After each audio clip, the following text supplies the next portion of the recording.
war degdeg ah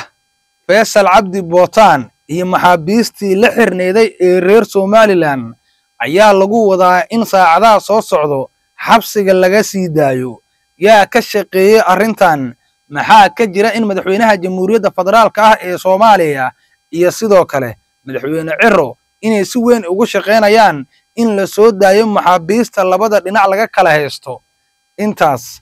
iyo in ka badan ayaan soo gudbinaynaa daawadayaal, balse marka hore waxaan idinka codsanaynaa inaad nagu soo biirtaan inaan gaarno malaayiin qofoodna kaliya waxa ka dhiman idinka. waa hagaag Faysal Cabdi Bootaan iyo maxaabiis la xirneeday ayaa lagu wadaa in la soo daayo saacadaha soo socdo. maxaabiista lagu hayo magaalada Laascaanood ee xarunta gobolka Sool ayaa xilligan waxaa la soo sheegayaa in waawaan lagu soo deyn doono Faysal Cabdi Bootaan oo lagu qabtay dagaalkii Gooja Cadde ka dhacay 25 Agoosto. wax yar haddaad dib u milicsano wixii ka dhaca Gooja Cadde, waxay ahaayeen dagaal aad u culus oo dhex maray Somaliland iyo sidoo kale dadka reer Laascaanood. dagaalkaas wuxuu ahaa mid aad u qaraar, labada dhinacna waxay isaga dileen dad badan halka kuwa kalena ay isaga dhaawaceen. hadda mas'uuliyiin ka tirsan Somaliland ayaa waxa ay sheegeen in madaxweynaha Jamhuuriyadda Federaalka Soomaaliya ee kala hadleen in la soo deey doono Faysal Cabdi Bootaan oo ahaa hogaamiyihii weynaa ee hogaaminayay dagaalkii ka dhacay Laascaanood ee u dhaxeeyay Somaliland iyo sidoo kale dadka reer Laascaanood. hase yeeshee mas'uuliyiinta Somaliland u hadashay waxa ay sheegeen in madaxweynaha Jamhuuriyadda Federaalka Soomaaliya Xasan Sheekh Maxamuud khadka telefoonka ee kula hadleen, haddana xaaladdu ay tahay mid aad u hagaagsan. balse madaxweynaha Soomaaliya Xasan Sheekh Maxamuud ayaa maanta safar u aaday magaalada Jabuuti ee caasimadda dalka Jabuuti si halkaas uu ugu qayb galo xaflad uu qabanayo madaxweynaha dalkaas Ismaaciil Cumar Geele. marka uu soo laabto madaxweyne Xasan Sheekh Maxamuud waxaa la filayaa in uu aado Laascaanood si uu ula fadhiisto madaxweynaha maamulka waqooyi bari ee Soomaaliya ninka loo yaqaan Firdhiye, kaas oo qadka telefoonka ay saacado ka hor ku xiriireen. waxaana laga wada hadli doonaa sidii loo soo deey lahaa maxaabiista reer Somaliland oo ugu weyn yahay Faysal Cabdi Bootaan oo ah hogaamiyihii dagaalkii cuslaa ee dadka badan ay ku geeriyoodeen hogaaminayay ee ka dhacay magaalada Laascaanood. inkastoo 25 dagaal aad u culus uu qabsaday ciidanka Somaliland, halkaasna ugu dambeyn Somaliland laga saaray.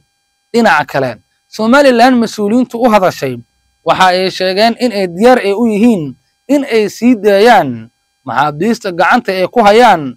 oo ku xiran Somaliland, kuwaas oo laga qabsaday dhinaca reer Laascaanood. laakiin waxa ay sheegeen in muhiim ay tahay in xilligan ay tahay xilligii la soo deey lahaa Faysal Cabdi Bootaan. arrinta Faysal Cabdi Bootaan ayaa aad u qabsatay warbaahinta bulshada,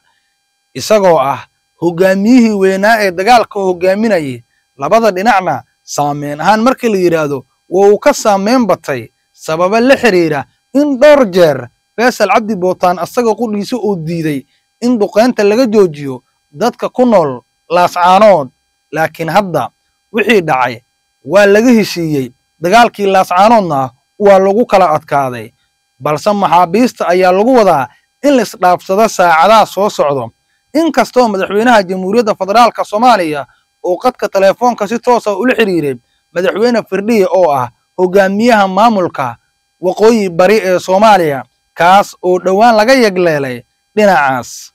hase yeeshee madaxda u hadashay Somaliland waxay madaxweynaha Jamhuuriyadda Federaalka Soomaaliya kala hadleen xilligii qadka telefoonka ay ku hadlayeen in muhiim ay tahay in maxaabiista labada dhinac si nabada loo soo wareejiyo iyadoona waxyeello loo geysan. dadka gacanta ku haya Faysal Cabdi Bootaan ayaa sheegaya inuu xabsi guriga uu kaliya, laakiin uusan la xirnayn maxaabiista kale, waxaana loo haystaa inuu ka dimba weyn yahay maxaabiista kale. waxa uuna ahaa hogaamiyihii weynaa ee dagaalkii Laascaanood ka dhacay hogaaminayay. balse hadda sheeko dhan way isku soo dhamaanaysaa markan haddiiba soo farageliyay madaxweynaha Jamhuuriyadda Federaalka Soomaaliya Xasan Sheekh Maxamuud. dadka reer laascaanood waxaa laga haystaa maxaabiis halka kuwa Somalilandna maxaabiis tiro beela laga haysto labada maxbuus ee dhinacyada iska haystaan amba maxaabiista labada dhinac ay iska haystaan ayaana la sii fasixi doonaa sidii ay sheegayaan wararka aan helnay inkastoo aan la ogeyn xilliga sida saxda loo sii deen doono haddana wararka ayaa tilmaamaya in saacadaha soo socda laga yaabo in la sii daayo Faysal Cabdi Bootaan ayaa eheladiisa waxay dhowr jeer ay sheegeen in ay la xiriireen hase yeeshee waxa ay ka cabanayaan in wili Faysal Cabdi Bootaan jeelka uu ku sii jiro inkastuu yahay maxbuus dagaal aad u culus lagu qabtay sidoo kale madaxda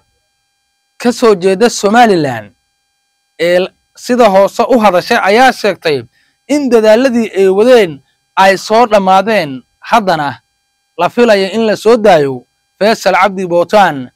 madaxweynaha maamulka Somaliland Cabdiraxmaan Ciro ayaa soo dhaweeyay hadalkii ka soo yeeray madaxweynaha Jamhuuriyadda Federaalka ah ee Soomaaliya kaasi oo hore meel fagaara ugu sheegay in maxaabiista laascaanood lagu hayay Somaliland ka soo jeedo in dib xurriyadooda loo siiyo halka kuwa Somaliland ee gacanta ay ku hayaan kana soo jeeda laascaanood iyaguna xurriyadooda la siiyo wixii ka dambeeyay 25kii Agost waxa la waday waan u dhaxaysay labada dhinac Somaliland iyo laascaanood waxaana hadda la sheegayaa in maxaabiista dhinacyadu ay isdhaafsan doonaan inkastoo maxaabiis hore labada dhinac ay isdhaafsadeen taasi oo garwadeen ee ka eeday Muqdisho maxaabiis laga soo daayay laascaanood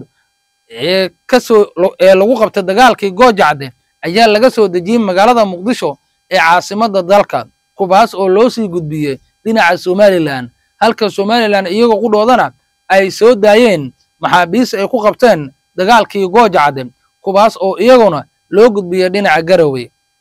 hadda Faysal Cabdi Bootaan lama oga in laga soo dejin doono magaalada Muqdisho si Hargeysa loogu sii wareejiyo amba inuu si toos ah ugu digi doono magaalada Hargeysa ee caasimadda Somaliland